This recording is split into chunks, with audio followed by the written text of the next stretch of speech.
My name is Fiso Mayo, brother of the late Senzo Mayo.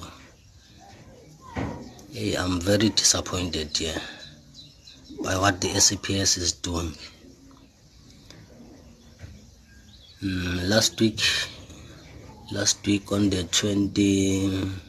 24th of September, I heard some rumors that Warrant Officer Makubo was receiving threats from Brigadier Kininda. Brigadier Kininda is the one who is investigating my brother's case, a murder case 636 of 10/2014.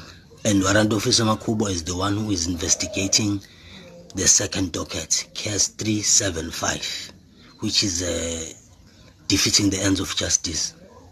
I then called Makubo and asked him about this. He confirmed that he received a call. He received a call from General Kadwa. General Kadwa is the head of Hawks in Gauteng. Kadwa said he was informed by Brigadier Kininda to tell Makuba that he must withdraw from case 375.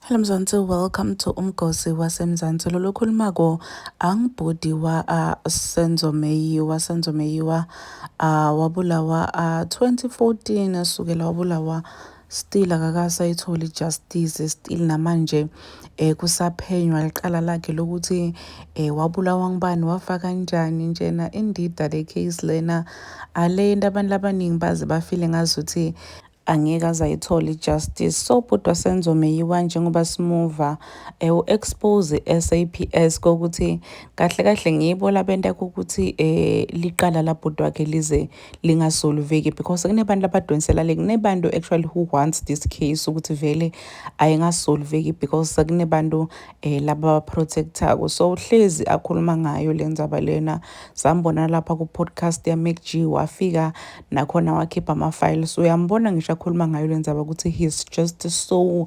emotional, lenda imphathi kahle emoyeni mvisa buhlungu ukuthi ibhuti wakhe wafa njena wangatholi justice. It's been 12 years no, and still akayitholi justice, still alivakali iqala laSenzo Meyiwa ngokuthi liyapi. So uyasho nje ukuthi wadisa abantu ukuthi uveni.